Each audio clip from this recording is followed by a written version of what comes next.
Everyone should have a hobby. As a matter of fact, I have several, but the one that I always fall back on is good old-fashioned girl watching.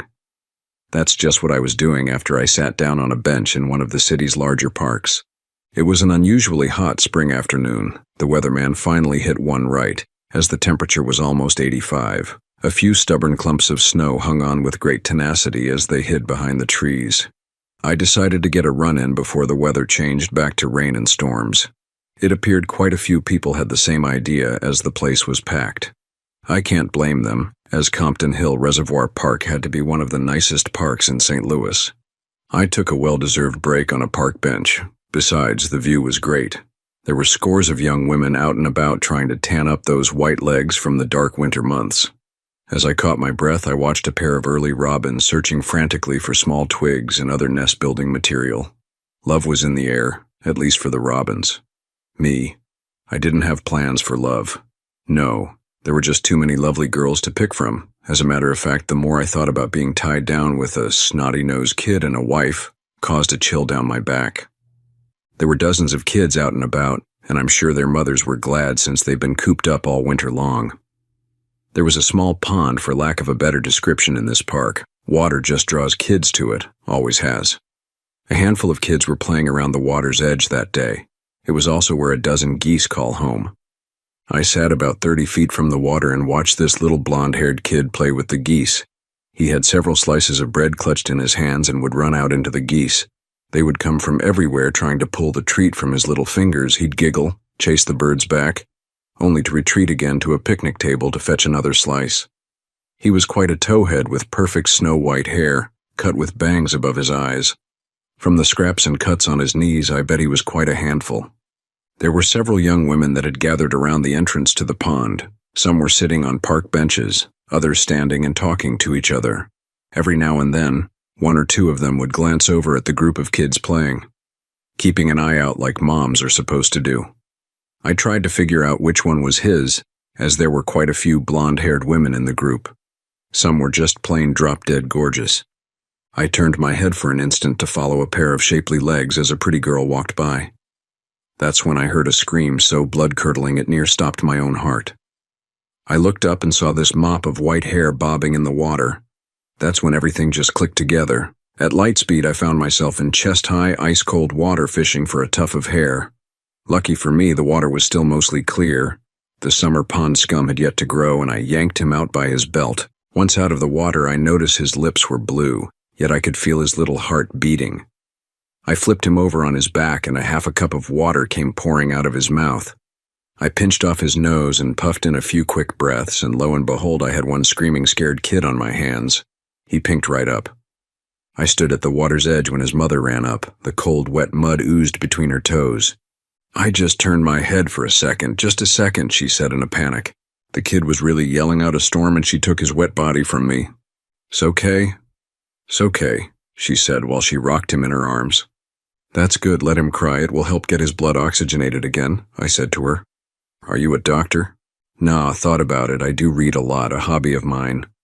I told her, trying to break some of the tension. I guess it helped some as she flashed me a quick smile. Apparently someone phoned in the accident, as I could hear a siren off in the distance. I could pick out the ambulance's bubblegum light atop its roof as it sent out its rays of red and blue light. It seemed that within seconds the ambulance pulled up. Someone handed me a blanket. I was shivering from the cold water, and I noticed the kid and his mom getting into the ambulance. An ambulance attendant was trying to take his blood pressure, and the kid was just screaming his lungs out. Seizing the opportunity, I fished my wallet out from my back pocket, letting the water drain from it, and I pulled out a soggy business card. "Here," I said as I handed the soaked card to her. "Give me a call. He's going to be just fine, but I'd like to know how you both make out anyway." She flashed me another quick smile. "Thanks for saving his life. I'm Ellen, and this is Andy," she said as she leaned out the rear door of the ambulance. "Not a problem, Ellen. Glad I was here to help. I'm Jacob Peters, by the way. My friends call me Jake." I looked up at the small boy. "Well, Andy, I guess you'll have a story to tell your dad when he sees you." Ellen's face suddenly took on a cold, hostile look. The look of fear on her face evaporated as quickly as a snowflake on a hot spring rock replaced by something sinister. Andy doesn't have a father. I rubbed the top of his wet head. You can tell your friends your story then, Andy. I handed the blanket back to one of the guys from the squad as the sun was quickly warming me up. You okay, sir? Someone asked. Just fine. I've got a bit of adrenaline to burn off, but I'm just fine. I turned and watched the doors close on the ambulance. I waved at the kid, and strangely enough, I saw him wave back. I started down the running path, and as I ran, I started thinking, why in the world was Ellen so pissed about Andy not having a dad, especially in this day and age? I was thinking of Ellen and Andy when two young beauties passed me by. Oh God, I said, probably too loud. As I watched the derrieres of the two girls bounce up and down as they jogged down the path, a gorgeous woman in short shorts ran past me going the opposite direction. I've always been a butt and leg man, so I wasn't going to pass that up. Literally. I did what any red blood man would do after being cooped up all winter long, surrounded with women wearing long skirts and flared jeans. I made a quick U-turn and started to run behind her. Everyone should have a hobby. I happen to like watching girls. The days piled up, and it seems that the teaser Mother Nature gave us was just that.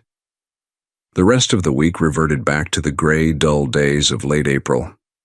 I didn't give much thought about Ellen and her son. Ellen was not drop-dead gorgeous. She was no Playboy bunny. Call her cute, attractive, you know the kind. Pretty in a girl-next-door way. Yet I wouldn't mind getting to know her better. I was just about ready to call it a day when my phone rang and I saw line 2 light up. I was surprised when it turned out to be Ellen. We had a brief conversation. Andy was just fine. A few tests were conducted and he wasn't even in the emergency room for an hour. I felt bold, and on a whim, I asked Ellen out for a dinner date at Rolando's. I was somewhat surprised that she agreed so quickly. I was to pick her up around 7 this coming Saturday evening. The rest of the week seemed to fly by. I was anxious as hell about the date I had arranged with Ellen. After all, I wouldn't mind wrinkling the sheets with her. Before I knew it, Saturday night arrived and I pulled into the parking lot of her apartment. The place seemed to be quite nice. No holes in the yard and no cars up on blocks. I walked up on the porch and pushed the doorbell button. The door's hinges creaked just a bit, and there standing before me was Ellen. Wow, I said, almost startled. I've never been to Rolando's before. I wasn't sure what to wear. I didn't want to stare, but I wondered to myself what happened to the young girl with the muddy feet I watched leaving in the ambulance and whom this beautiful young woman was that stood before me. Perhaps I was a bit too hasty in my assumption about Ellen's appearance. I thought she had changed something. I remembered her hair, long, straight, and parted in the middle. Just like all the other women wore their hair. I looked at her and her hair was shagged, layered in softness that surrounded her round face. Her skin, slightly ivory, seemed to glow under her pink blush. Under straight brows, her blue-green eyes were filled with the golden light of the fading sun. She wore a deep burgundy wrap dress with coffee-colored hose. Her square-heeled shoes were only a couple of inches high. I tried not to stand there and eye her up one side and the other, but I couldn't help myself. From what I can see, you hit it right on the head. I watched her blush. Thanks. We arrived at Rolando's and soon entered that awkward phase of a first date. Each of us would toss those little quick questions back and forth at each other, trying to dig up a bit more information. I could tell Ellen was uptight and I ordered a sweet drink. A glass and a half later, Ellen seemed to open up. So how's Andy? It's one day at a time with him. He's so darn accident-prone. He's just a little boy. How old is he? He just turned 3 several months ago and he's been nonstop ever since. He'll outgrow it. I did. He's just a boy. I tipped my glass to my lips and drained it. Say, I don't want to pry, but you mentioned at the park that Andy didn't have a father. You're divorced? Ellen didn't look at me, but instead swirled the red liquid around the bottom of her glass. No, not divorced. I never married. Oh, I see. I watched her stare into her glass with such intensity I thought the glass would break. A lot of women are having kids now and aren't getting married. He died. I'm sorry. Now I felt like an idiot. Perhaps this isn't the time. No, it's okay. She placed her glass down on the table with exaggerated care. I poured a bit more drink into her glass. Ellie stared down into it and I thought for a second or two that she was going to tear up and cry. Instead, she pushed herself back into her chair and smiled at me. Then she brushed a few stray hairs out from her eyes and leaned over. He was on leave from the service, she began. We knew each other for years, went to the same high school, partied when we could. Had a lot of good times, him and me. Ellen let out a long, smooth breath, then continued. He gave me that old line, the one about going back to the service and we may never see each other again. So we ended up in bed. Russell, that was his name. Went back, and 3 weeks later he was killed. He never knew he had a son. Oh God, Ellen, I didn't want to drudge up bad memories. I guess you must have loved him an awful lot. Ellen fidgeted with the silverware as I watched a corner of her mouth turned up and a small smile snuck out. Then, just as quickly, it was gone. I loved him enough. Ellen's voice faded into the din of the restaurant. I tried to change the direction of the conversation. I spent 2 years in the service, too. They needed medics, so I became one. But I wrote a short article for Stars and Strips and it got noticed. Next thing I knew, they set me up in front of a typewriter and I became a journalist. Guess they didn't need that many medics after all. You're a writer? Ellen asked as she played with the silverware. Apparently a better writer than a medic? Oh, city desk editor for the newspaper downtown? I could see Ellen's confused look. I work with other reporters and edit it all together. City desk reports on the political workings of the city, county, and state. I love my politics. I love watching them squirm when I catch them in a lie, I said. I think I may have pushed my chest out a bit, and Ellen giggled. I work in a law office, Ellen said. By the way, my friends call me Ellie. Ellie, I like that.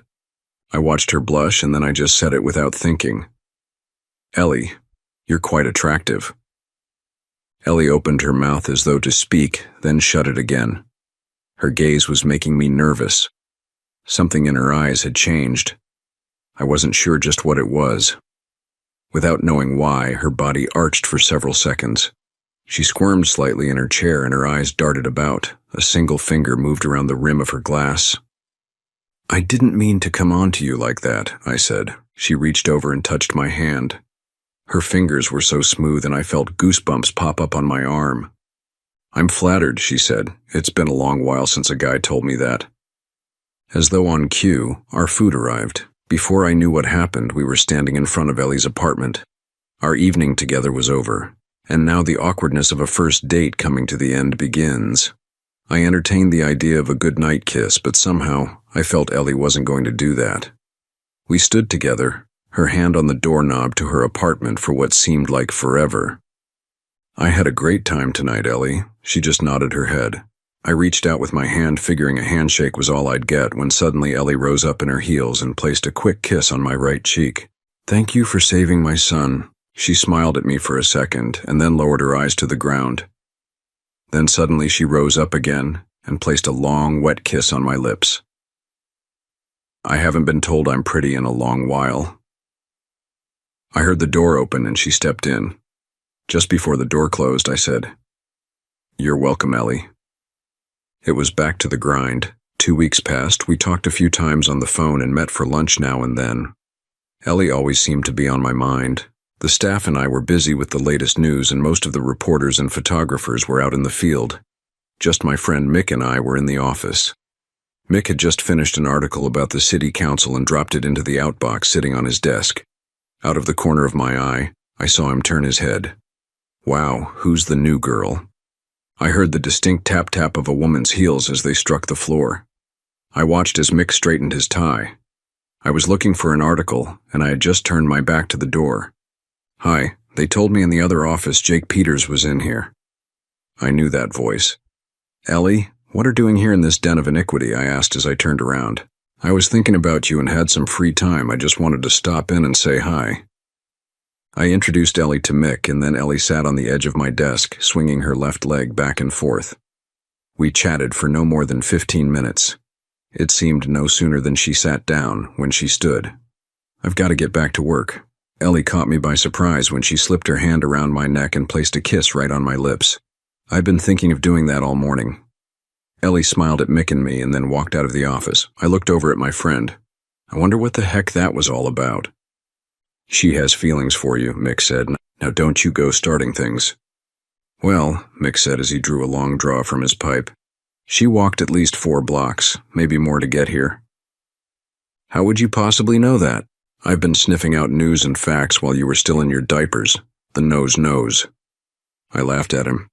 Now, Mick, how would you know she walked that far? She drove her car, I bet. Elementary, my dear Watson, elementary. I rolled my eyes. Okay, Sherlock, you're up. How'd you know? Ellie is a fine-looking woman. She's got nice legs. I noticed she wore tan nylons, pantyhose most likely given her age. I saw several sandy gray splotches on the back of her right calf. They were caught in her hose. Granted, Ellie has attractive legs, so what's your point? It hasn't rained for the past 5 days, so they're not mud. So, I prompted, but there is construction downtown and they were pouring cement in front of the Howard building yesterday and today. So the splotches on the back of Ellie's hose must be cement that got splashed up as she walked along the sidewalk. The Howard building is 2 blocks from here, therefore she walked at least from that building to here and back. At least 4 blocks round trip. He touched his nose. The nose knows. I shook my head.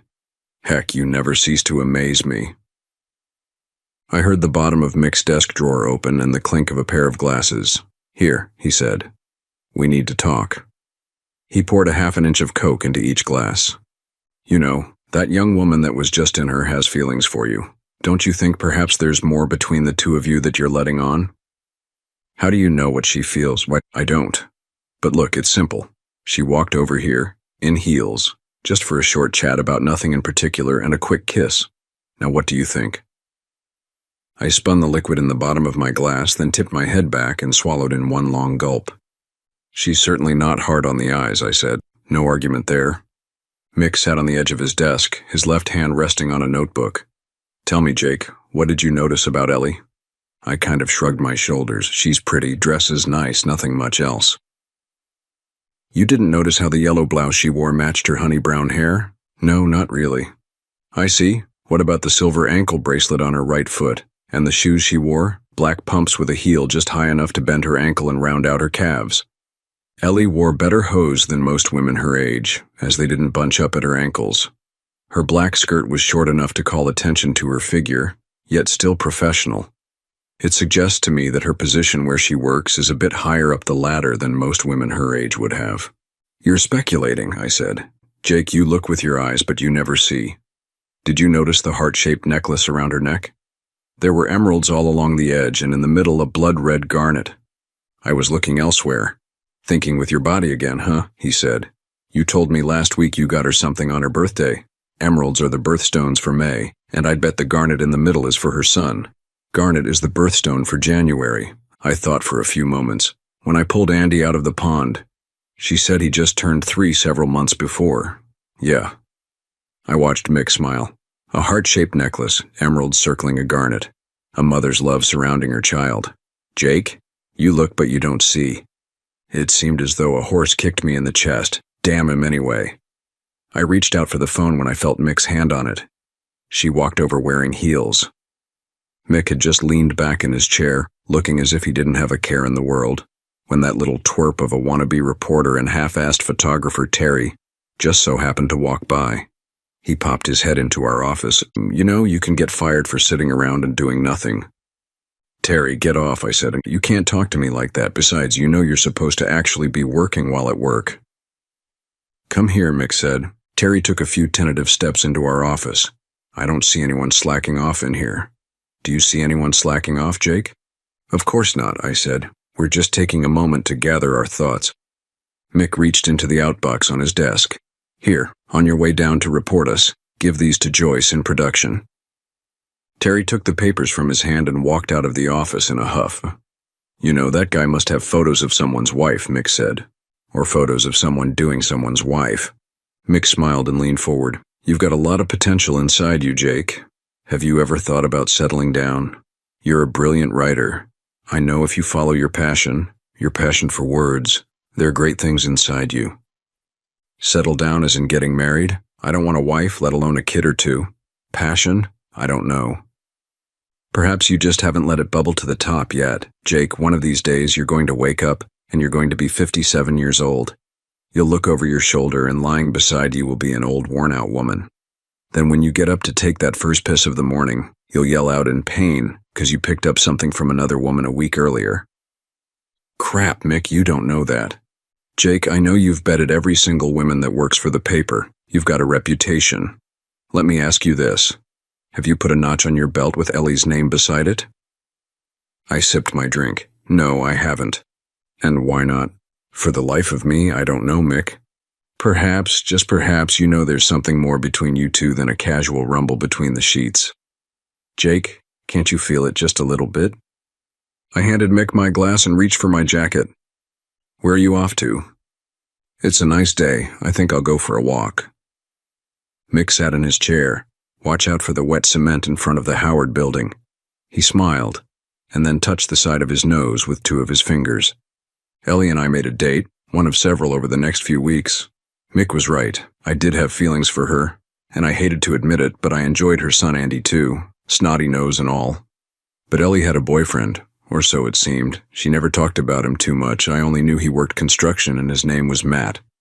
They shared an apartment together, but somehow I felt Ellie was the breadwinner. Matt never seemed to work much. I have this unwritten rule I live by. I won't sleep with a married woman or a woman that's in a relationship with someone. Ellie was hands off. The weather was getting hotter, as was the politics. Mick and I were busy as we pounded the keys on our typewriters, churning out editorials about politics. It was early morning. Just a few inches remained in the first pot of coffee. Neither one of us saw her coming, but when she knocked on the door jamb, we both looked up.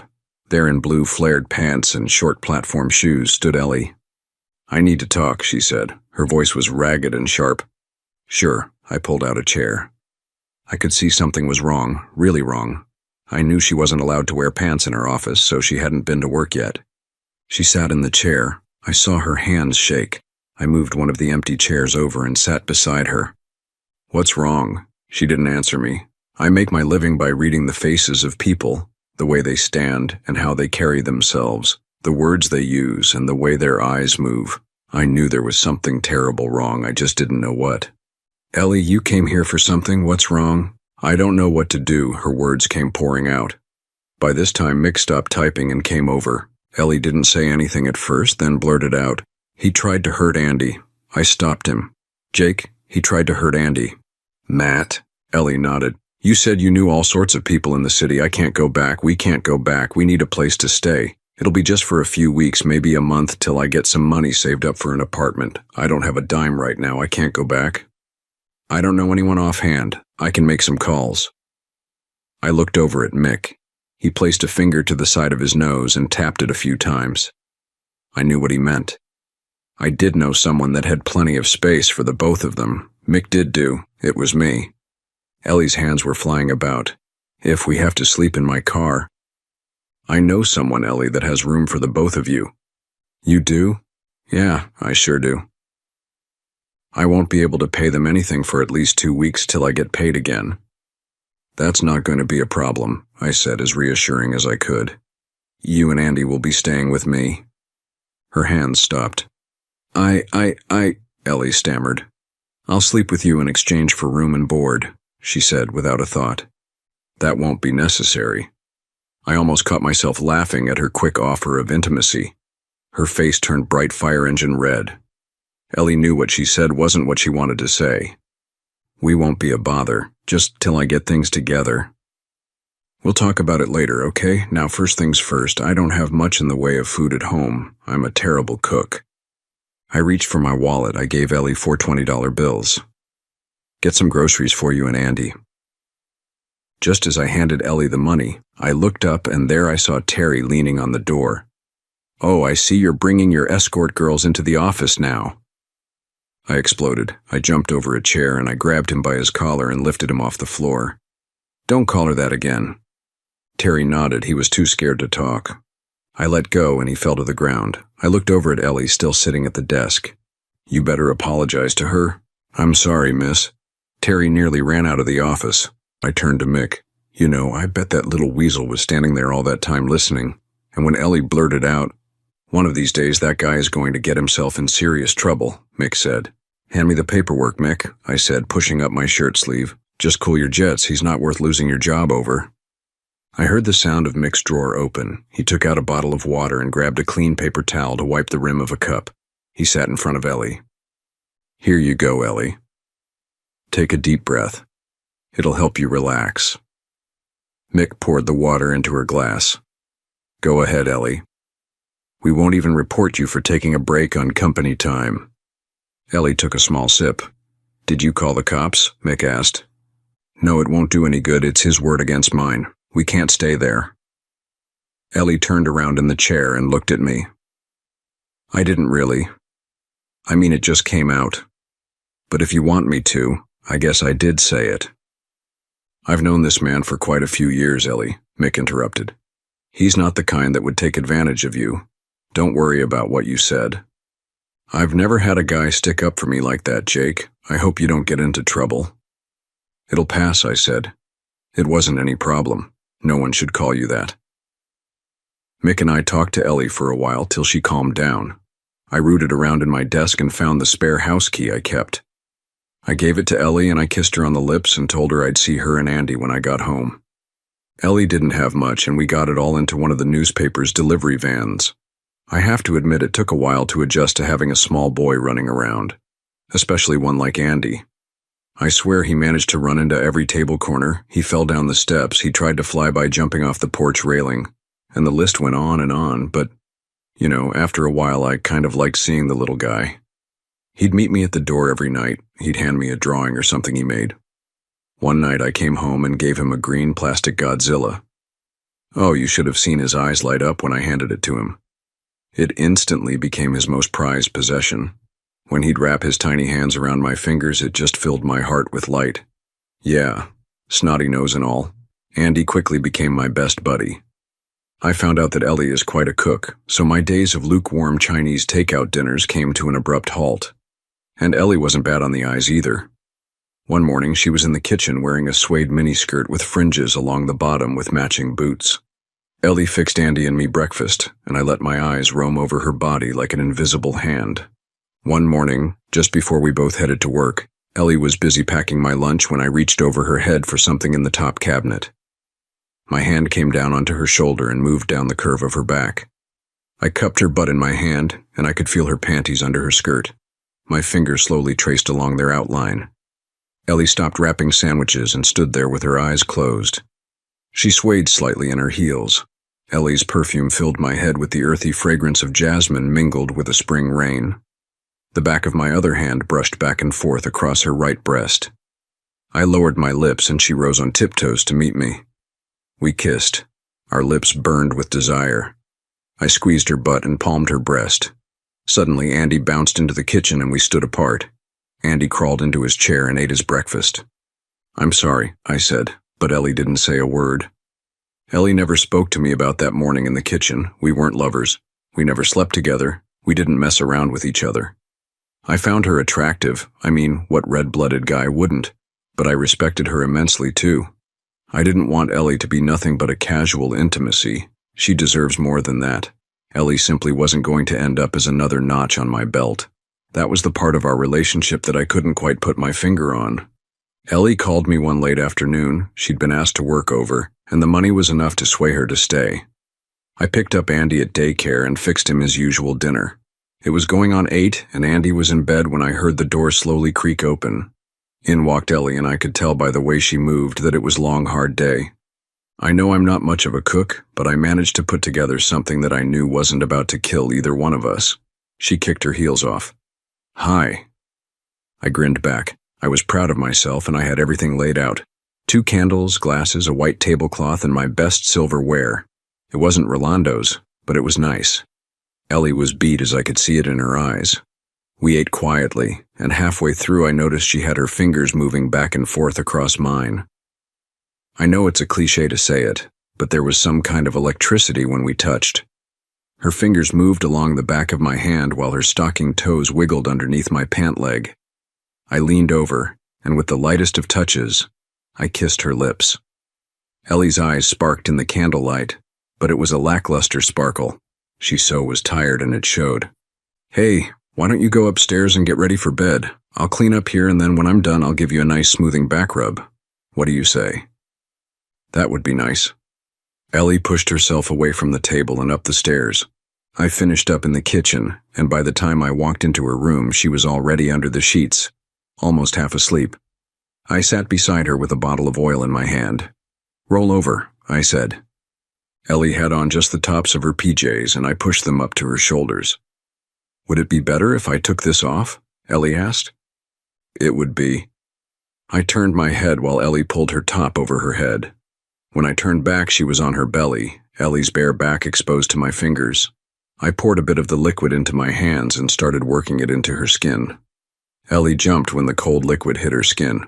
"Ooh, Jake, ooh, that's so nice." "Rough day? Ooh, was it ever down a little bit to the left? Ooh, yeah, right there."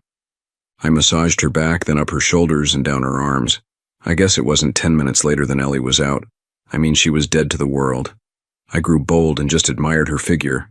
Oh God, it was so tempting to roll her over on her back and explore her treasures. Had this been any other woman lying on my bed asleep, that's exactly what I'd have done. But I didn't with Ellie. I reached down and kissed the back of her ears, then down her neck and across her shoulder. I pulled a sheet across her body and walked to the doorway. Looking back, I pondered why Ellie held me at bay the way she did. Was Mick right? There was a knot burning in my gut. I felt my head move side to side. Is this the way love begins? The next morning, it was back to work. I let Ellie sleep in a bit longer while I packed lunches and got Andy ready for daycare. I had a few minutes free, so I was enjoying a cup of coffee. Soon, I heard the familiar tap-tap of Ellie's heels as she walked down the steps. "I have everyone's lunch packed," I called out. Ellie slowly walked over and pulled out a chair. When she sat, her knees touched mine. "How'd you sleep?" I asked, like a baby. "I could tell you were gone in just a few minutes into your back rub," I said. "I need to ask," Ellie began. "Did you feel me up while I was sleeping?" "What?" "Did you?" I'm no George Washington, as I've been known to tell a lie now and then. But I wasn't going to lie to Ellie. I looked down away from her eyes. "I may have given your rear a few rubs, but nothing else." Ellie took my hands and placed them on her knees, then pushed them under her dress till the hem of it was across my wrists. We sat there like that for a while. Neither one of us said a word. My hands were only inches away from her treasures. "Why didn't you?" Ellie asked. Her voice was soft and low. I sat there for the longest time. I didn't have an answer. I watched her eyes as they watched mine. I went to pull my hands out from under her dress when she stopped me. "Why didn't you?" "It wouldn't have been the right thing to do." A smile filled her face, and Ellie put her hand onto my cheek. "Jake, I need to tell you something. Jake, "Mommy," Andy called as he ran into the kitchen. Ellie only asked to stay a few weeks. However, those few weeks turned into several months. I didn't want to be the pig, but it was great having Ellie as a live-in guest. We talked about the arrangement we had, and agreed that as long as things were going so smoothly, we'd continue as was. Ellie was throwing me mixed signals. At times, I just wanted to sweep her off her feet and carry her upstairs, ripping her clothing off as I went. But I had other plans for a special girl I knew this coming weekend, Su Ling. I met her long before Ellie, a reporter from a local television station. I became instantly smitten by her. She was an absolute beauty, a stunning Oriental that just oozed love. Only about 5'3" tall, her long black hair parted in the middle flowed down her back to stop just at her waist. Su Ling had perfect breasts that seemed to defy gravity and legs. Oh, did she have legs? She'd walk into a room and those dark black irises of her eyes would catch the light reflecting it back into your own eyes. With a toss of her head, her hair would billow about her face. Her gait, long and slow, she'd move across the room like a sleek black Siamese cat looking for trouble, and I suspect usually finding it. I made her my personal project. 'Cause if there was one thing in my life I wanted, it was to slide her pantyhose down those luscious legs of hers and off her delicate toes. Then I'd watch her wriggle and squirm as I slipped her panties down to her thighs. Oh yeah, Su Ling was going to be mine. She just didn't know it yet. I've been after her for over 6 months, and at last she agreed to a date with me. It was my opportunity to score big. I wasn't going to toss it away. Friday had arrived, and my date with Su Ling was only hours away. I was as nervous as a small kid at a spelling bee. I came downstairs. It was going on 7, and my date with Su Ling was at 9. I looped the tie around my neck and fidgeted with it as I stood in front of the hallway mirror. I noticed Ellie as she slowly walked up from behind. "I wish you wouldn't go," she said rather softly. "I've been planning on this for a long time now, Ellie." I watched as Ellie wet her lips. Why her? There was no answer that I thought Ellie would understand. How could I tell her that I hope to have Su Ling naked tonight? Is it just an affair? Ellie asked. It's just a date. I turned and placed my hands on her shoulders. She worked on my tie. If I tell you something, you won't laugh. She nodded. I like women in dresses. Su Ling told me she brought one special just for our date. I like the soft, silky things that are hidden under a dress. I wear dresses, well, I know you do. And with silky things underneath, too. She worked in my tie, pulling it tighter around my neck. Her fingers stopped. Please don't go. Why? She didn't answer me, but instead pulled my tie out. This one is wrinkled. I'll get you a better one. Ellie abruptly turned and left. I walked into the kitchen when I felt a tug on my pant leg. It was Andy. I lifted him up and sat him on the edge of the countertop. What's up, little man? I'm hungry. Okay, bet you want some apple slices. For some strange reason, Andy just loved apples, bananas, and lima beans. Not all at the same time, of course. Yup. He nodded his head. Where's Mommy?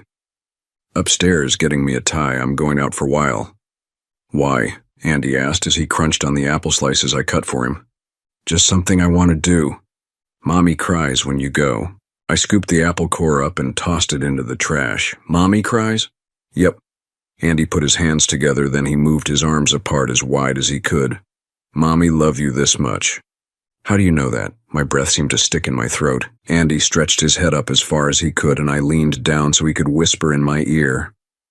Mommy told me. It's a secret. Andy wrapped his arms around my neck and pulled me as tight as he could. Andy loves Daddy. He put his hands together and opened his arms. Me and Mommy love you whole bunches. He bit down into another slice of apple. I picked him up and put him onto the floor. He scrambled out into the living room. My head was swimming. Daddy, he called me Daddy. Just then Ellie walked into the kitchen with a new tie in her hand. Here, I can't let you go out looking the way you did. Ellie looped end over end as she worked the tie together. I knew it didn't take as long as she took to get me a tie. I watched her face. Her eyes were red and I could see tracks of dried tears on her cheek. Ellie had been crying upstairs. If you were to ask you what, Ellie? Ask me to wear a dress, I would. I wear soft, silky things under my dresses, too. I wouldn't put up any resistance if you wanted to see how soft my things are under my dress. I didn't know what to say. I didn't see that one coming, and Ellie caught me completely off guard. I just stood there while she worked on my tie. Ellie finished tying my tie, and I felt her hands move down my arms till her fingertips were resting on my hands. Just ask me. Jake, please don't go. I don't want you to go out with her. My eyes caught the clock on the stove. We'll talk about this later. I moved toward the door, and when I turned the doorknob, I looked over my shoulder at Ellie standing in short PJ bottoms and a sweatshirt. I thought of Su Ling. Mommy's cries. We'll talk when I get back. I opened the door and left. I let the storm door slam shut angrily behind me. My mind felt like a convoluted mangle of nerves, of wants, of needs. My car moved down the highway. My mind conjured images of Su Ling standing before me in a short sweater dress. My thoughts dwelled, obsessed on the possibility that somehow I was making a mistake. But which one is the mistake? Go to meet Su Ling, maybe score with her, or go back to Ellie? I didn't know. I turned the steering wheel. I needed to think, to realign my thoughts. I pulled into a bar I knew. Taking a seat in the rear, I quickly ordered a drink. My fingers wrapped around the glass, and I stared down into the reflection of a hollow, empty man. What will be the price if these forces boiling within me are not allowed to escape? I can't have both. The storm of doubt grew inside me. Do I want Su Ling, or do I need Ellie? Mommy cries. Those words burnt in my mind as though someone had driven a rusty nail deep into my brain.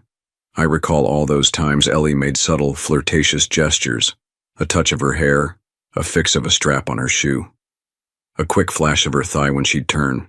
Those surges of light now cut through the darkness.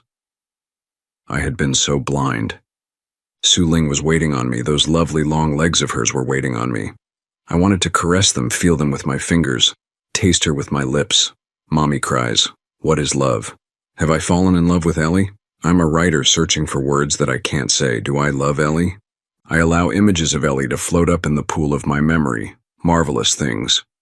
I feel in my hand the softness of Ellie's butt when I accidentally touched her months ago. She didn't push me away. My heart and my brain compete with each other. Which way? What does my future hold? Will it be a new and glorious level of being, an unequivocal paradise on earth, or my own private living hell?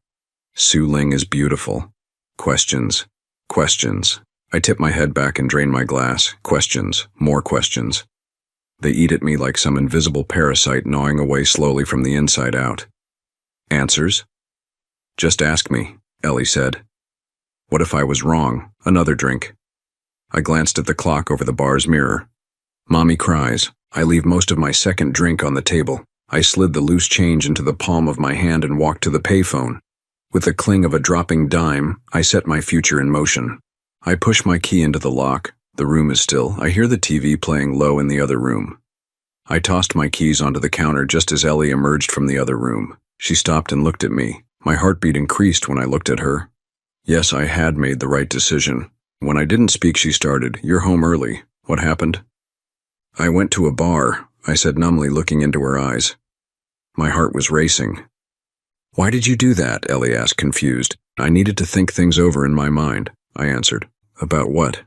"I didn't see Su Ling." Tears seemed to fill my eyes. "Ellie, I love you." Ellie bolted across the room and leaped into my arms, wrapping her legs around my waist. Ellie covered my face with kisses. I reached under her sweatshirt and my hands moved up and down her warm, bare back. Ellie was real, she was warm, and she was in my arms. Su Ling was a fantasy. A Kodachrome image projected onto a vinyl sheet of glass beads without substance. Ellie pulled me tight, and she leaned her head down by my neck. "I love you, Jake.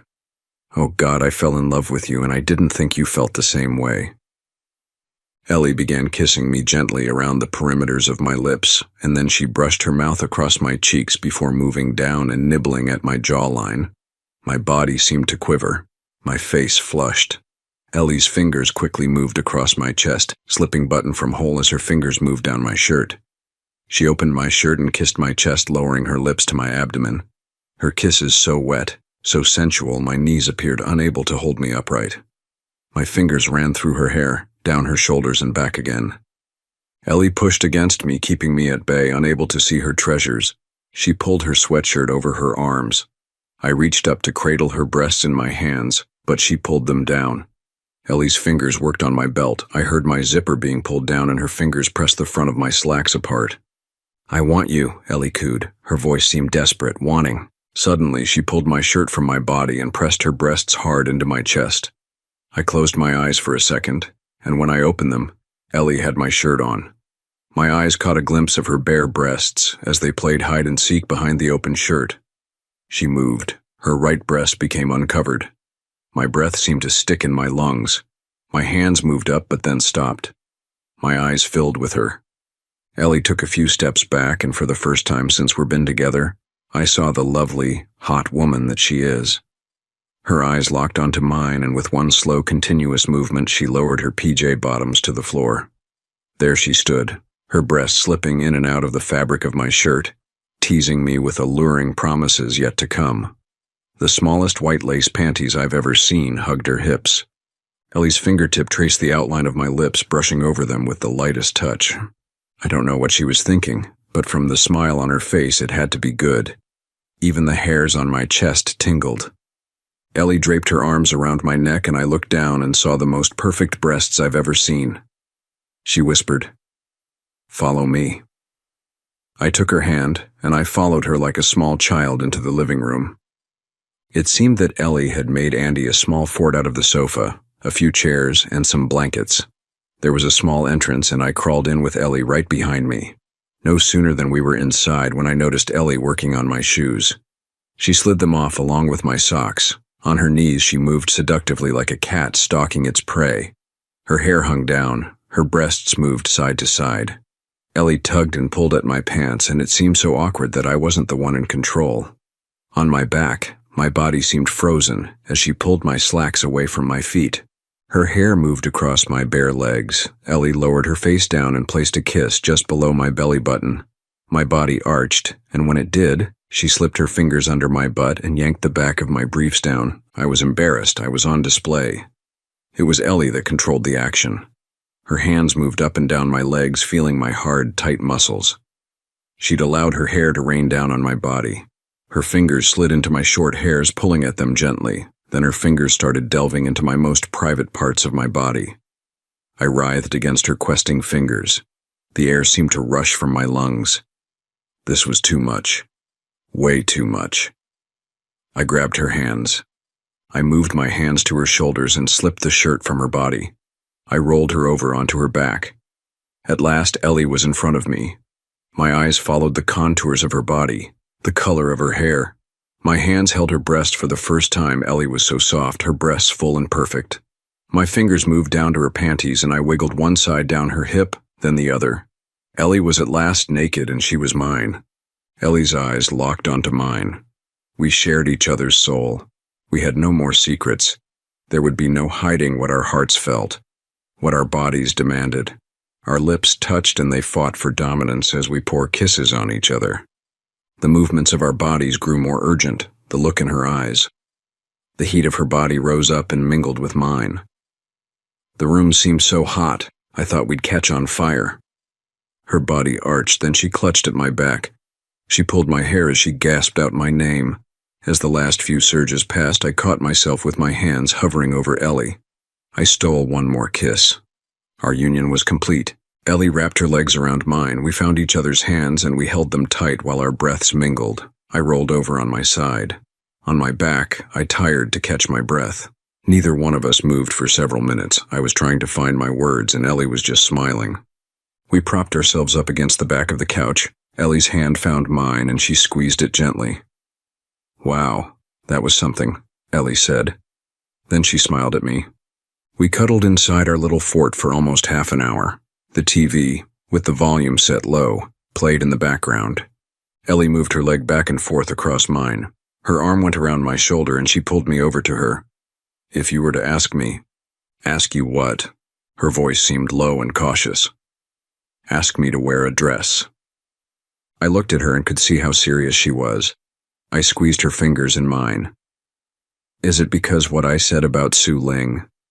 "Maybe a little bit," Ellie said, then she bit down on her lips.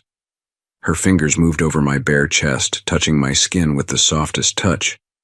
"I was hoping you'd do that to me," Ellie said. "What do you mean?" Ellie looked over at me. It was like she just handed me an obscure key to a very obscure lock. The lock that she carried around her heart. The lock that only she could see. The one that only she could feel. Ellie turned to me and grabbed my hands. "Every guy I've ever been with has been so rough. I would like to know what it's like." "Ellie, it would be a bit strange after we just made love, that's all." Ellie looked about in our tiny love nest. Rules don't exist in our world right now. For a few moments I sat with my back against the couch and thought about it. It wasn't like she asked me to stab my hand with a fork. I certainly was interested. After all, I did plan on romancing Su Ling out of her clothing. I touched Ellie's hand. "Would you put a dress on for me?" "I'll be quick." Ellie patted her eyes dry and crawled out from under our fort. I didn't set a timer, so I don't know if she was gone for 3 minutes or 30 minutes. I heard the tap-tap of her heels as Ellie walked down the stairs. Ellie stood in front of the TV. The flickering light from it set her in silhouette. She wore dark brown shoes with a delicate strap that wound around each ankle. Ellie pulled the coffee table over and lifted her foot onto it. She placed her hands on her ankle, then, ever so slowly, Ellie drew her hand up her leg. Ellie pushed the hem of her dress up, till her hands toyed with the waistband of her hose. Jesus, I thought. I couldn't believe what my eyes were telling me. I pushed my back up against the couch, taking in the show. The dress opened slightly when she changed position, exposing more of her leg. I wet my lips. Heck, did she ever look good? Her hands moved up her sides and then cupped her breasts. Ellie got down on all fours and moved toward me. Her eyes glowed a deep indigo blue. She crawled up beside me and placed her arm around my shoulder. Ellie lowered her legs across mine and slowly moved one back and forth across my lap. What an odd sight we must have been, me naked as the day I was born and Ellie, curled up beside me looking like she was ready to walk into a board meeting at her office. "This is different," I said. Ellie looked at me and tilted her head to one side. "Normally, I've got all my clothing on, and the girl is losing hers." "Whatever you'd like to do to me," Ellie said quietly, "just be sure you do it slowly." The smooth nylon of her pantyhose tingled my hand when I rubbed it, letting the slippery fibers slide under my fingers. I moved my hand a bit faster, a little harder, as I slowly opened her dress. I watched as Ellie closed her eyes and a smile filled her face. I pushed her legs apart. "Ooh, ooh, ooh, ooh," she called out. I watched as her face blushed and her hips began to move side to side, gyrating slowly, then her tempo increased. I placed my free hand on her cheek and brushed her eyebrow with my fingers. "Ellie, you're lovely." "Ooh, ooh, ooh, ooh." Ellie's eyes rolled back and she shuddered and moaned softly. "Oh, Jake, that felt so good." My hand left her crotch and moved between her breasts, spreading the front of her dress open. I slipped my hand inside. My hand filled with her, and I smiled like a small boy holding onto his bag of trick-or-treat candy. "You have no idea how many times I wanted to do this." Ellie seemed to push her breasts deeper into my hands. "You have no idea how many times I wanted you to," she said. I reached behind her and pulled on the bow that held her dress together, and I spread her dress across her shoulders. My fingers moved across her champagne goblet breasts, hidden behind her bra and a silky nylon camisole. I slipped my arm around her shoulder and then I pulled in a deep, long breath and slowly let it out. "Is this what you like?" she asked. "Am I soft enough for you?" More than I could have ever imagined.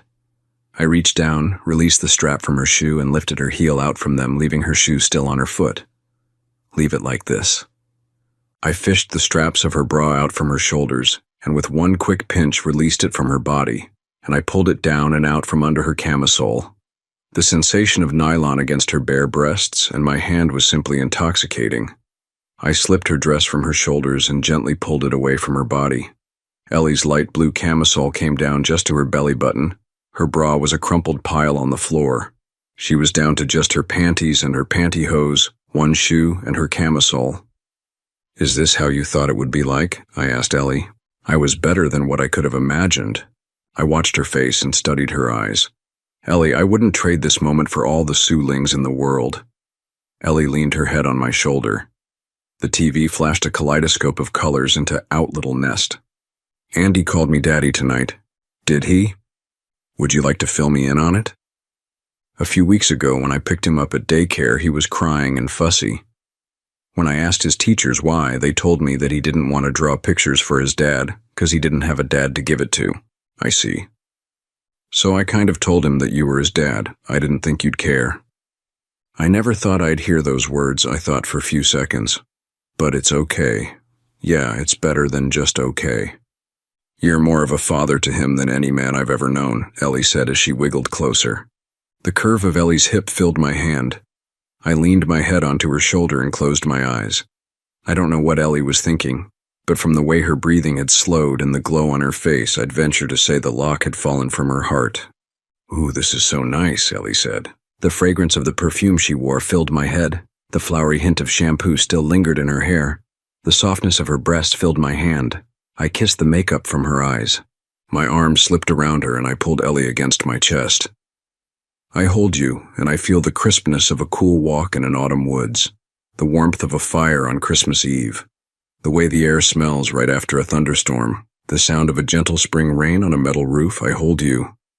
I traced the outline of her lips with a single fingertip, then I cupped her head in my hands and I kissed Ellie with the softest of kisses. Ellie's arms moved around my neck and pulled me closer. "All this time you've been putting on an act. Jake, you've been looking for love. I found it, haven't I?" "Yeah, you have, Jake. I don't know how long we sat inside our little fort. I do know the late-night TV shows were over and the screen filled with a test pattern. I undressed Ellie out of her remaining clothing as slowly as I could. I don't know who enjoyed it more, her or me, but I'm glad she put that dress on. Ellie was right. I didn't know I was on a quest, but I found what I've been searching for. I had made the right decision. Grrr. I slowly opened one eye and then the other. My eyes focused on a small green Godzilla that was biting my nose. Grrr, I said back. It was Andy. I moved my arm from under the sheets and scooped him up from the floor and onto the bed. I tickled him till he giggled. "Daddy, we're hungry," Andy squealed. "Okay, apple slices for you, and what about Mr. Godzilla?" "He wants a banana." "I see. Well, you get your butt downstairs, and when I get my pants on, I'll be down to feed you too." Grrr, Andy growled and scurried out the room. Saturday morning is cartoon time in our house, so I sliced an apple and a banana and let him watch the TV. I went back upstairs and sat on the edge of the bed by Ellie. She was still asleep and exhausted from last night's romp on the living room floor.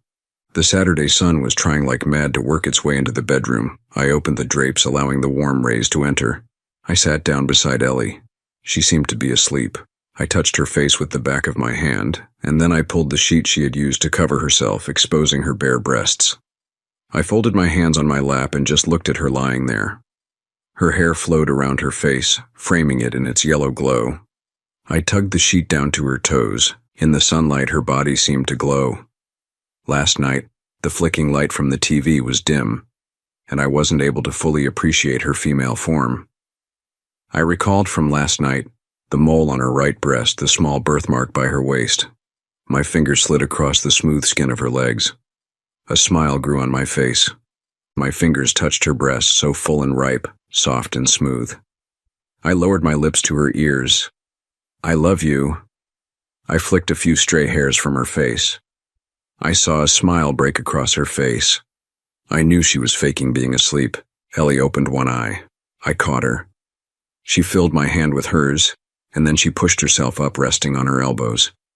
Ellie took my hand and placed it on her breast. Just like last night, the curve of her breast fit my hand, just like she was made especially for me. Ellie slipped her hand behind my neck and lowered my lips to hers. She bit down on her lips. "This is our bedroom now?" "Yep, sure is from now on." I kissed her just where the small of the neck meets her collarbone.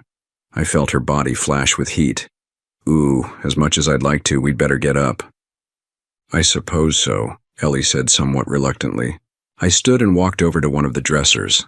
I opened the top and then the next drawer down. I found what I was looking for, her bras. Ellie had slid her legs out from the covers and was sitting on the edge of the bed.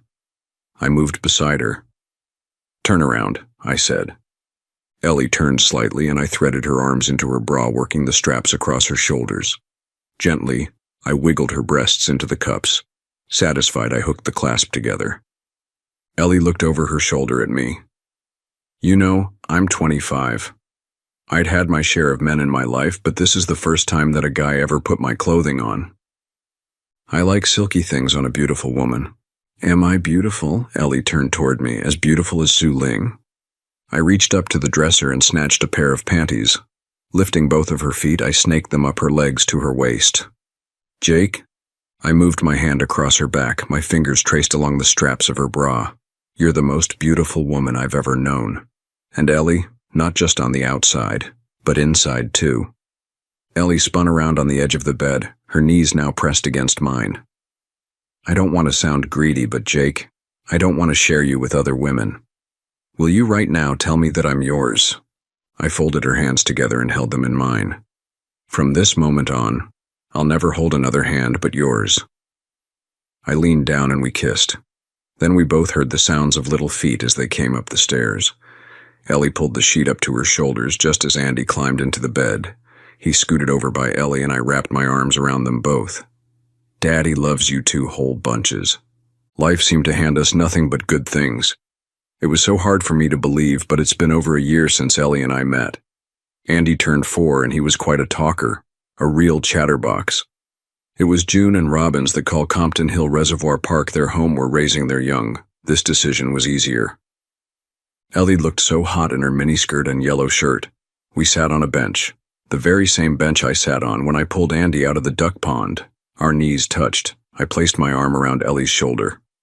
"I'm getting tired of introducing you as my girlfriend." Ellie turned toward me, surprised. "What else would you call me?"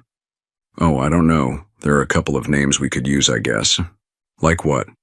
"I like Mr. and Mrs. or husband and wife." I fished a ring out of my pants pocket and I dropped down on one knee.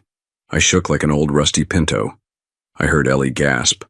"Ooh, Jake, are you?" "Ellie, it's not the biggest ring in the world, but it's big enough to hold all the memories you and I will make together. Ellie, will you marry me?" I slipped the ring onto her finger. This time I caught Ellie off guard. She just stared at the ring I placed on her finger. Then she jumped and wrapped her arms around my neck. "Oh God, yes, yes, yes, I love the sound of husband and wife together. Oh God, yes." Ellie cried, and I tried my best to dry her tears with my fingers.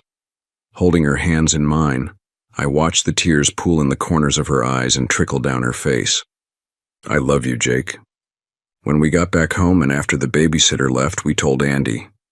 I don't know if his mind wrapped around the idea of me marrying his mother, but he seemed happy. The wheels of life began to move around us. We talked of the future, of maybe giving Andy a brother or sister. Since my days of girl watching had come to an end, I decided I needed a new hobby. So Ellie and I began to work on turning the house into a home for her, Andy and me. Andy was my helper. He held my tools. Andy was my best buddy. I found that home is where you grow tomatoes, string up a hammock between two trees, and welcome the daylilies in the early summer. It's a place where your toes are welcomed on a green carpet of lawn. Home was a place where Andy could chase fireflies on a summer night. We'd camped in the backyard, just Andy, Ellie, and me. We'd listen to the crickets at dusk and watch the moon as it rose in the evening sky. We'd toast marshmallows in the fire, and I'd tell him a scary story while the grass turned wet from the dew. Ellie and I would sit by the fire, my arm around her, our hands wove together. It truly was the best of times, and I'd give anything to keep those memories, those nights, if I only could by dipping them into drops of amber, locking them away forever. I was unusually busy. It was great hunting season for a journalist like me. When I got back to the office, a note was sitting on my desk. I was to go immediately to Andy's doctor's office. I dropped my briefcase on my chair and took off. I wondered what it could be this time. I hoped he didn't try jumping off the back porch railings trying to fly again. The doctor's office is in Midtown. It's not too far from my office, and it seemed I was there within 15 minutes. I didn't see Ellie or Andy in the waiting room, so I knocked on the sliding glass window. "Oh, Mr. Peters, yes," a nurse said. "I've been here so many times I was practically on a first-name basis with the staff." Seconds later, the side door opened. What did he do this time?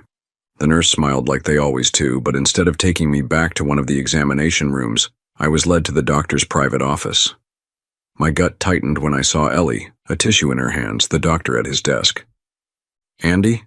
What's wrong with Andy?" "Perhaps you should sit down, Mr. Peters." I melted down into the chair. This wasn't one of Andy's usual scrapes and cuts. I could tell. This was more. Way more. I felt Ellie's hand on mine. "He complained of a headache today. He could hardly talk. It just came out all jumbled," Ellen began.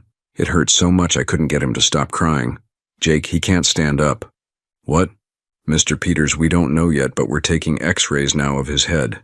They won't give us a very clear picture, but if there is something as in what kind of something?" "Mr. Peters, I'm not saying anything right now, but—" "A tumor? I suspect so." Ellie started to cry. "No." "Are we talking cancer?" I asked sheepishly. "We're running some tests now as we speak." Just then a nurse walked into the room, several large x-rays under her arm. The doctor slipped the first one into the light box. I couldn't tell a thing. After all, I was just a medic, and obviously not a very good one. He took it out and placed another one in, then the third. He flipped the light out. "I'm going to refer you two to an oncologist." I looked at him with the most sincere look I could muster. "What do you suspect?" "Without exploratory surgery, x-rays are our only tool. They're shadows of light and darkness. I thought, as you probably did, that Andy was just a rumpus little boy that seemed to have more accidents than a dog has fleas. I wonder now if his sense of balance was being affected, with his history of falling and loss of balance and his recent problems with his speech." "Doctor? Given his history and the shadows I see on the x-rays, I suspect Andy suffers from a glioma." "What the hell is that?" I asked. "In layman terms, a brain tumor." "There," he said it. I looked over at Ellie and she turned as white as could be. "Oh no, not my son. Not Andy. Oh God, Jake. Not Andy." I held Ellie in my arms as tightly as I could, trying with all my strength to hold us both together. Time was not our friend. I knew a lot of people in the city government and I called in some favors. When I told them our story, they pushed Andy's adoption through. Weeks later, Andy was legally ours. I had a son, with a borrowed wedding dress, a rented tux, family and friends, nurses and doctors. Ellie and I were married in Andy's hospital room. Mick was my best man. Ellie's sister drove in from LA to be her bridesmaid. I promised her a second wedding right down to the white church in the country, but she said she'd never been as happy seeing Andy's face as we said our vows to each other. We had become a family. test affirmed that Andy had glioblastoma multiforme. It's an aggressive cancer, and Andy's doctors wasted no time in staring treatment, if you call being zapped by a radiation machine treatment. Then there were the drugs. Even a full-grown adult would have been knocked to their knees, but Andy, always the trooper, hung in there. The radiation treatments caused him to lose his hair. The medication made Andy weak, so Ellie was there every day to help feed him. I was too. But somehow my task was to keep him in good spirits. I became the comedy relief guy by telling him goofy stories. I'd come into his room wearing a wide-brimmed hat, telling him I was back from safari trying to catch dinosaurs. We quickly found out that having a child with cancer required a paradigm shift in our way of life. The hospital's routine soon became our routine. But no matter what we did, or what the hospital's nurses and doctors did, Andy's cancer didn't respond. The doctors unleashed a barrage of every weapon they had. But the tumor remained. Defiant as ever, the weeks seemed to drag, the endless trips to the hospital, never any good news. We fell into a deep rut, lined with self-doubt and second-guessing. Sometimes at night I'd hold Ellie in my arms as we lay in our bed. She cried endless tears, so did I. Ellie always kept a bag packed and ready by the front door. It had 2 complete changes of clothing for her and me, a roll of dimes for the phone, and a few coloring books and some toys. It was our go kit, because as soon as the phone rang, we'd be ready to go. We used our kit a few times when the hospital would call late at night. When you're a parent with a sick child in the hospital, you sleep with one eye open. For some reason tonight, I slept with both eyes wide open. I had a gut feeling. Around 3:45 in the morning, the phone rang. We grabbed our bags. I somehow believed that I could let go of the steering wheel of the car and it would just drive to the hospital, as if it knew how to get there by itself. We arrived just a few minutes after 4 in the morning and quickly made our way up elevators and down corridors to Andy's room. As we approached, we noticed a young doctor was waiting just outside his room. He made the call to us. Ellie talked to the doctor. I stood guard. I didn't want to hear the soft, shadowy words that he spoke. "No." I heard Ellie moan as she turned stone white.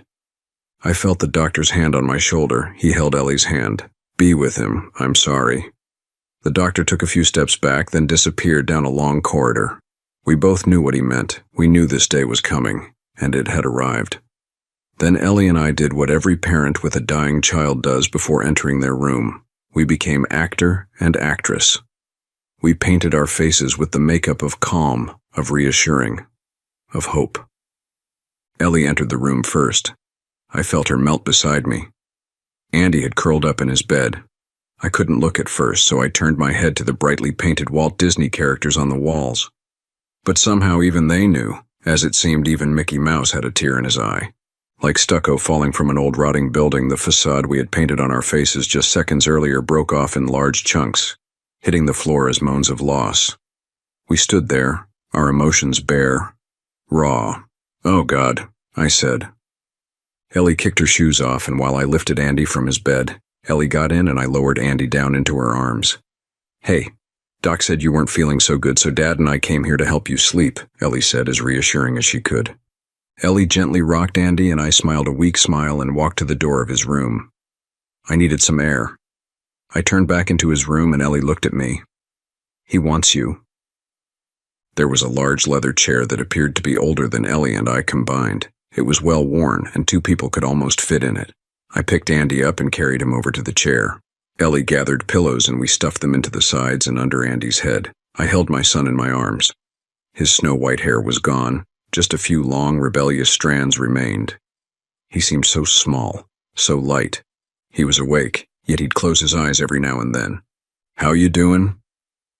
There was a long pause. "I'm going to die, aren't I?" This time I paused. I swallowed hard. "We talked about this before, Andy." My words came out like dust that blew away without form or meaning. I looked up at Ellie standing in front of us. She had a knuckle in her mouth and she was biting down hard on it. I pulled everything I had together and I pushed those few long hairs away from his face. "Yes." "I'll go to heaven?" "Yes, you will." "What's it like, Daddy?" "I don't know, Andy. I do know there are no needles or IVs or silly nurses that wake you up and ask if you're sleeping okay." He smiled just ever so slightly. "Will you and Mom be there?" "Yep, we'll be there in a flash." Ellie lowered herself down on her knees, rubbing Andy's small hand in hers. Andy closed his eyes and then quickly opened them up. "It's okay. You can sleep." Andy moved his head side to side slightly. "No, if I close my eyes, I won't see you anymore." My thumb stroked his cheek. "Sure you will."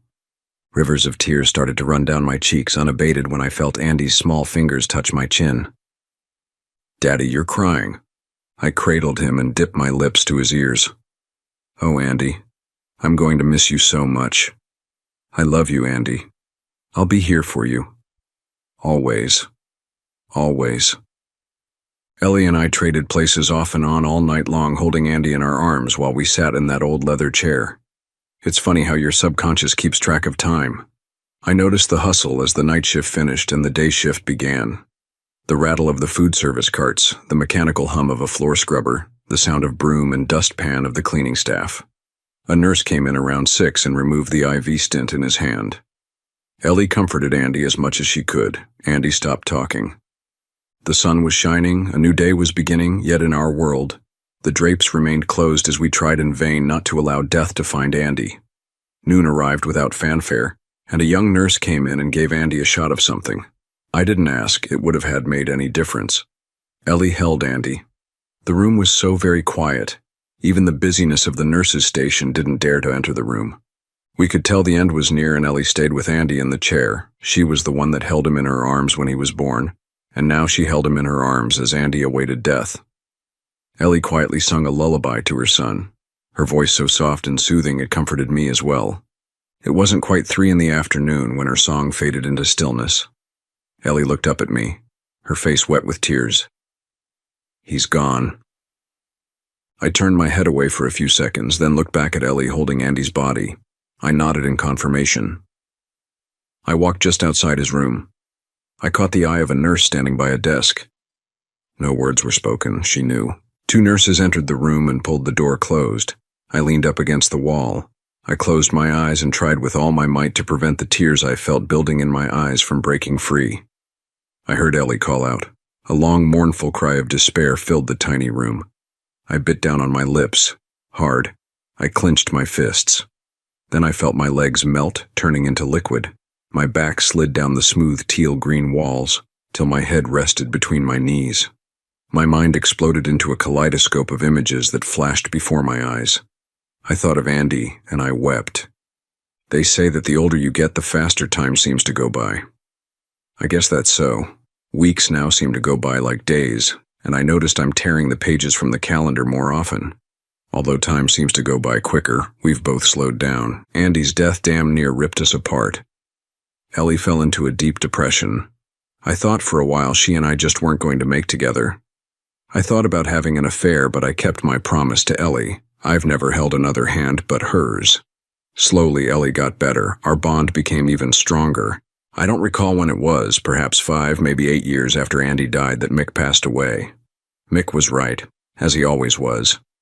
I had found my passion, my wife, my children, and my love of writing. In the ensuing years, I've written 20-some books, many of them on the New York Times bestseller list. That little asswipe of a photographer, Terry, got fired from the paper. He designs women's clothing in New York. He's worth millions. And Sue Ling? I wonder about her now and then, especially late at night while Ellie is lying beside me asleep. 10 years ago, I was told she was dying from AIDS-related complications. I'm sure she's gone by now. As for Ellie and me, she bore us 4 children in our marriage, each one precious and unique. We're grandparents now. We have a good life together. There's plenty of life to live, and Ellie and I aren't done yet. We plan on sticking around long enough to hold our first great-grandchild in our arms. Life has been good to Ellie and me. I turned my collar to the cold and damp when I felt the familiar warmth of Ellie's hand on mine. The day wasn't as warm now as it was back then. We placed a single white rose on Andy's headstone, just as we have done every year for the past 39 years. For you see, when Andy died, we agreed we wouldn't remember the day of his passing, but instead, we'd remember him on a different day. We chose that extraordinarily warm spring day, April 29th, 1972, the day I pulled a little blonde-haired boy out of a fridge duck pond, the same little boy that captured my heart and opened my eyes to love.